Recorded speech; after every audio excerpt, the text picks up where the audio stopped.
aqui, quero gravar um vídeo com a mancha aqui do bigode. Mas tem que estender a roupa primeiro. Daqui a pouco eu venho. Peraí. Oiê, tudo bem? Gente, hoje eu vim falar de um assunto, é a verdade do ser humano, pessoas de verdade. Não alguém invencível, infalível, uma barreira, uma pessoa que não tem falhas, mas pessoas que você conhece, que você olha pra elas e elas expõem as falhas delas.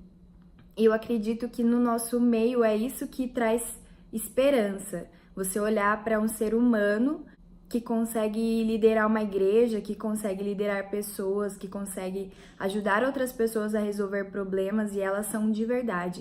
O casamento delas não é fachada. Eles têm problemas, eles brigam, eles têm dificuldades, eles passam por momentos difíceis onde precisa de oração, onde precisa de alinhamento e não esconde isso de ninguém. Isso é muito incrível.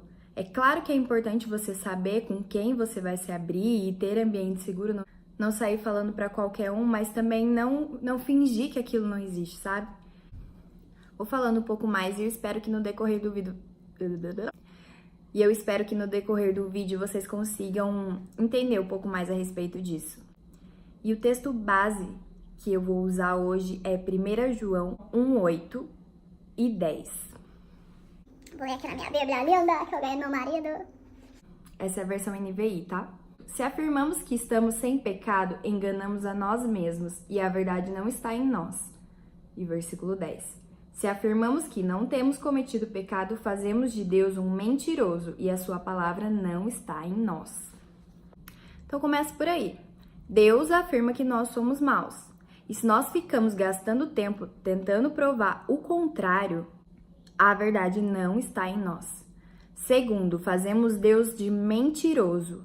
E terceiro, a sua palavra não está em nós. Então, de repente, você tá com uma pessoa, você anda com uma pessoa e você sabe que ela tá desalinhada, e você pergunta, e aí, como é que tá as coisas? Tá tudo incrível, tá tudo top. Não, porque eu jejuei essa semana, não porque eu orei. E as pessoas só falam coisas boas, sendo que elas estão cheias de problemas e elas poderiam colocar na mesa, a gente poderia conversar sobre o assunto, Deus podia trazer clareza em cima da palavra e as pessoas poderiam transformar de vida, mas elas preferem ficar falando que tá tudo bem. Esses dias eu tava assistindo um filme com a minha filha, uma animação, e chama Detona Ralph. E olha se essa frase não é super graça. Sou mal, e isso é bom. Nunca serei bom, e isso não é mal. Não, sério. Calma aí, que eu preciso... Quem foi que te falou que você precisa ser bom? Tem uma coisa pra te contar. Você é mal. E isso é bom. Sabe por que é bom? Porque se você fosse bom, você não ia precisar de Deus. Se tudo que você fizesse fosse certinho, que função Deus ia ter na sua vida? Por que você ia precisar perguntar pra Ele o que você tem que fazer? Por que você ia precisar renunciar a coisas da sua vida e mudar se você já é bom? Nunca serei bom e isso não é mal. Cara, isso garante a nossa dependência em Deus. Qual a diferença da Larissa sem Jesus e da Larissa com Jesus? Nenhuma, eu continuo sendo a mesma Larissa. Agora, o que difere a Larissa sem Jesus da Larissa com Jesus? A porção de Jesus que existe dentro de mim. Então eu não deixei de ser malvada. Eu ainda sou, eu ainda tenho desejos, eu ainda tenho vontades, eu ainda tenho pensamentos maus. Mas quando Jesus passa a habitar em mim, Ele tá vivendo a minha vida. Então, Ele ofusca a minha parte mal e Ele começa a ser a minha parte boa.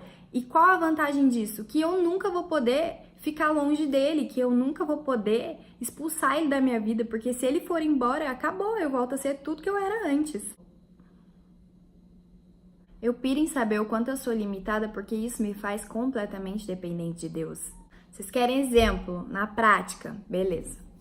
Ontem fui pro culto, o culto começava às 7h30. E normalmente ou eu tô servindo ou meu marido tá servindo, então a gente chega sempre mais cedo. O culto é às 7h, a gente chega às 5 horas da tarde na igreja. E aí ontem o culto começava às 7h30, eu saí de casa às 7h10 e tipo, eu moro uns 5 minutos se tiver trânsito da igreja. E eu saí daqui 7h10. E eu cheguei lá, não tinha mais vaga no estacionamento. Aí eu falei, ok, na rua não dá pra parar porque eu não tenho seguro. E só tem vaga muito longe, porque também as ruas estavam super lotadas. Aí fui parar no estacionamento. 10ão. Fiquei no horror. Fiquei muito brava, fiquei muito chateada. Que saco, 10ão, podia tomar um açaí depois, podia comer um lanche. Deixei o carro no estacionamento e entrei na igreja. Aí entrei na igreja uma banda que eu não conhecia as músicas. Mas tava lá. Beleza. Meu carro tá lá no estacionamento. 10ão. Puxa vida. Que preju. E tentando me conectar. Até que o ministro de louvor começa a cantar. Façam um caminho reto pro rei entrar. Aplanem os montes, encham os vales, removam as pedras para o rei passar. Aleluia, abram o caminho, aleluia, para o rei entrar. Gente, o que são? Opa! O que são as pedras? O que é abra o caminho para o rei entrar? Na hora, aquilo caiu como chuva, assim mesmo. Meu coração seco que tá. E foi assim... Cara, eu tô deixando coisas tirarem minha atenção, o rei tá aqui, o rei tá passando e eu tô fechando o caminho, eu não tô deixando ele entrar por causa de coisas tão pequenas, 10ão, Deus me deu esse dinheiro, eu já paguei, o carro já tá lá, ele tá seguro, não vai acontecer nada com ele. Eu tô aqui, eu tenho saúde, Deus me deu carro, Deus me deu dinheiro pra pagar o estacionamento, Deus me deu dinheiro pra botar gasolina no meu carro, Deus me deu dinheiro pra ofertar no culto, o que eu tô reclamando? E aí fechei os meus olhos e fui entregando a minha verdade pra Jesus. E é essa a questão. Muitas vezes a gente tem sentimentos como abandonar coisas grandes. Às vezes a gente faz com mais facilidade do que as coisas pequenas. Então, facilmente a Larissa humana perderia o culto todo, irritada com o fato de ter que pagar estacionamento. Muitas vezes a gente perde o dia com uma coisinha pequena, com uma coisinha simples, com coisas que a gente não admite. Em vez de assumir a nossa verdade e falar, Jesus, olha, tô com raiva mesmo. Jesus, olha, tô cansada. Jesus, tô com preguiça. Jesus, não tô nem a fim de orar. Quando eu reconheço que eu sou tão ridícula, que eu preciso tanto de Deus, essa placa de entendimento humano, eu quebro ela e eu consigo acessar lugares mais altos, lugares maiores. Sabe tudo aquilo que você fala, ai, mas eu não consigo, ai, mas eu não entendo, tem a ver com isso, sabe? Faz um esforcinho pra fazer sal. A hora que quebrar, você vai entender todas as coisas. Você vai sentir o amor de Deus. Você vai sentir o poder sobrenatural que tem de controlar suas emoções, seus sentimentos, sua raiva, sua tristeza. Tá bom, Larissa, então eu reconheço que eu sou mal, reconheço que eu penso coisas ruins, que eu tenho sentimentos ruins e fica por isso mesmo? Não, não fica por isso mesmo. 1 João 1, 5, 6, 7 e 9. Esta é a mensagem que dele ouvimos e transmitimos a vocês.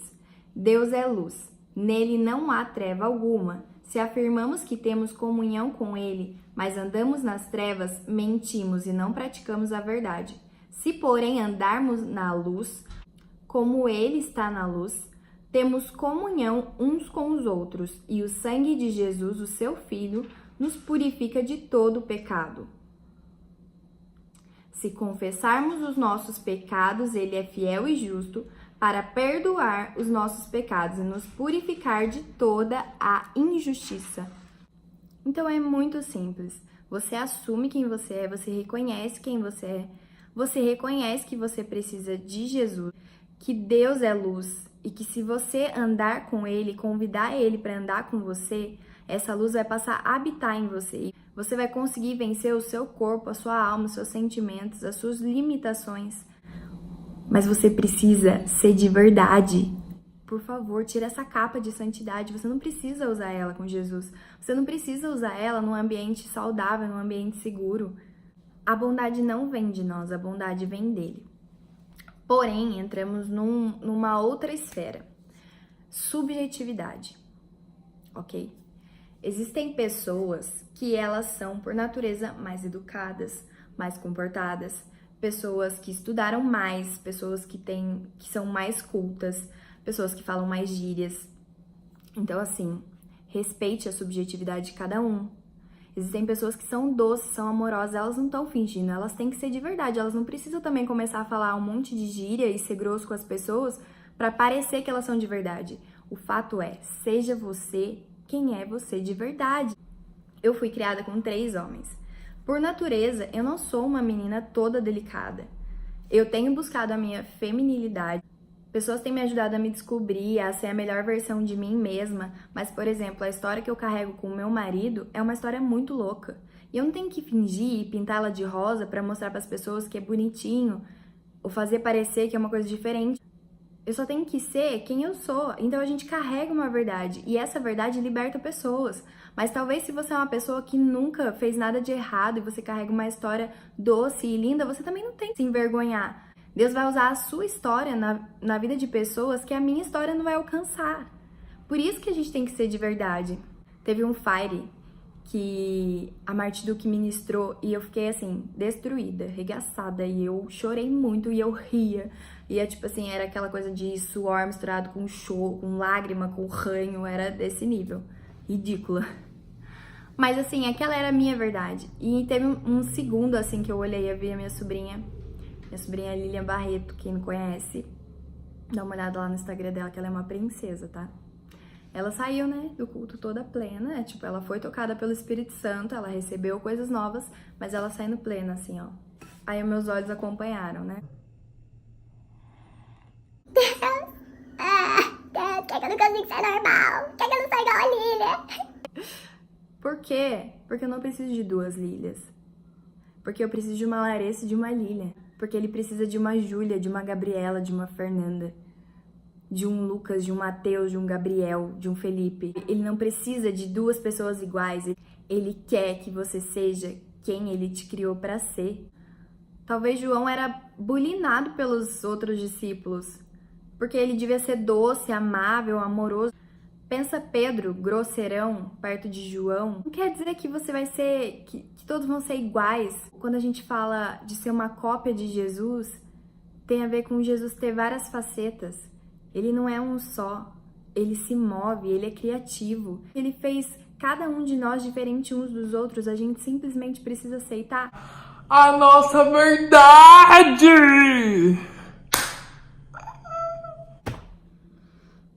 Isso é muito libertador, gente, muito. Mas agora, voltando pro assunto de ser mal, até você que é bonzinho, desculpa. Até você que é doce, amável, você divide tudo com todo mundo, você é respeitador, você é mal. E isso é bom. Você tem que ser mal, sabe por quê? Vamos lá, Lucas 7,47. Vou fazer um resumo. Nessa situação, Jesus estava na casa de um fariseu. Pensa se os fariseus não eram bonzinhos. Eles eram muito bonzinhos, eles conheciam todas as escrituras, eles praticavam tudo. Num determinado momento aparece uma mulher e ela quebra um perfume nos pés de Jesus e começa a lavar e chorar. E aí um dos fariseus pensa assim, se Jesus soubesse quem é essa mulher que tá tocando ele jamais deixaria ela tocar. E aí Jesus, como sempre, vem e fala um monte, quebrando a religiosidade de todo mundo. Lucas 7:41. Ele começa a contar uma história pro fariseu. 2 homens deviam a um certo credor. Um lhe devia 500 denários e o outro 50. Nenhum dos dois tinha com que lhe pagar, por isso perdoou a dívida de ambos. Qual deles o amará mais? Simão respondeu, suponho que aquele a quem foi perdoado a dívida maior. Você julgou bem, disse Jesus. Em seguida, virou-se para a mulher e disse a Simão, vê esta mulher? Entrei na sua casa, mas você não me deu água para lavar os pés. Ela, porém, molhou os meus pés com suas lágrimas e o enxugou com seus cabelos. Você não me saudou com um beijo, mas esta mulher, desde que eu entrei aqui, não parou de beijar os meus pés. Você não ungiu a minha cabeça com óleo, mas ela derramou perfume nos meus pés. Portanto, eu lhe digo, os muitos pecados dela lhe foram perdoados, pois ela amou muito. Mas aquele a quem pouco foi perdoado, pouco ama.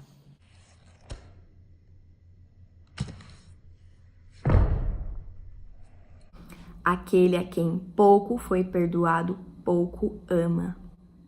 E aí, você quer dever pouco para Jesus?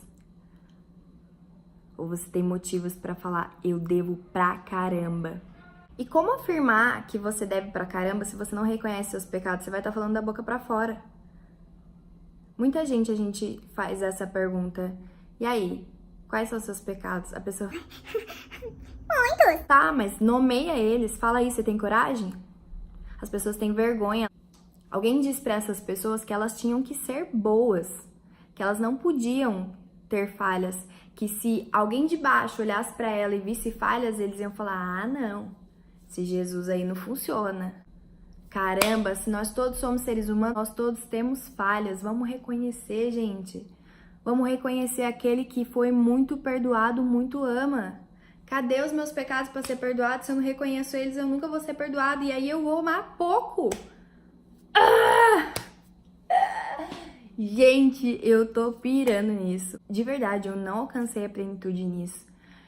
Mas eu tenho sede pela verdade, sabe? Um dia entrou um casal na intercessão lá na nossa igreja e eles começaram a contar um testemunho. O marido tava doente, eles oraram por cura e era um tumor e o tumor tinha sumido. Aí, passado um tempo, o tumor voltou. Aí o casal de novo lá em oração, de repente veio alguém, botou o dedo no nariz do cara e falou assim: é situação de pecado, você tem que confessar. E aí o cara foi, confessou, enfim, ele fez uma cirurgia, foi completamente curado, não tem mais perigo de voltar. Cara, isso me alegra muito, a esposa e o cara contando. O politicamente correto diria que eles podiam pular essa parte. Não precisa contar. Fala que Jesus curou, já tá bom. Isso me alegra de olhar para as pessoas e enxergar a verdade no que elas estão falando. E se a verdade for que Deus agiu na santidade também, você vai perceber que aquilo é real. Uma vez também, num culto para pessoas solteiras, um rapaz abriu o coração e falou assim: gente, eu e a minha namorada, a minha esposa, né, que na época era namorada, a gente se converteu e no mesmo dia a gente foi convencida a não praticar mais o sexo. E eu via caras falando que aquilo era difícil, que tava difícil, passando por um momento difícil, que tinha caído. E eu ficava até constrangido de tipo, Deus, mas eu fui liberto, será que tem algum problema comigo? Porque tá todo mundo falando que é difícil, que tem problema pra largar, que não sei o quê, mas eu não tô tendo problema, eu fui convencido e tal. E aí Jesus falou pra... Ele falando, tá? E aí Jesus falou pra mim que eu tinha que compartilhar essa verdade. Então, cara, e foi real, sabe? Aquilo, eu recebi aquilo e falei, mano, que louco! Essa não foi a minha história, eu vivi anos de desalinhamento com o meu namorado, que hoje é meu marido.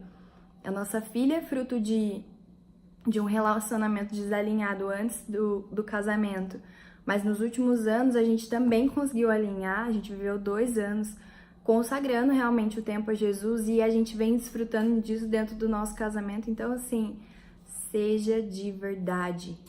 Não importa qual seja a sua verdade, se ela é boa, se ela é ruim, se o Espírito Santo já transformou os seus pensamentos, os seus sentimentos, se você já tem conseguido governar, fale, sabe? Tudo que você falar vai servir de esperança, vai servir de cura para muitas pessoas. Então, o meu recado hoje é esse. Eu espero muito que você receba, que você entenda, que você viva a verdade de Jesus. Deus abençoe. Se fez sentido para você, curte aí, comenta alguma coisa, fala o que você achou, pergunta qualquer coisa. Deus abençoe a sua vida. Um beijo. E é isso aí.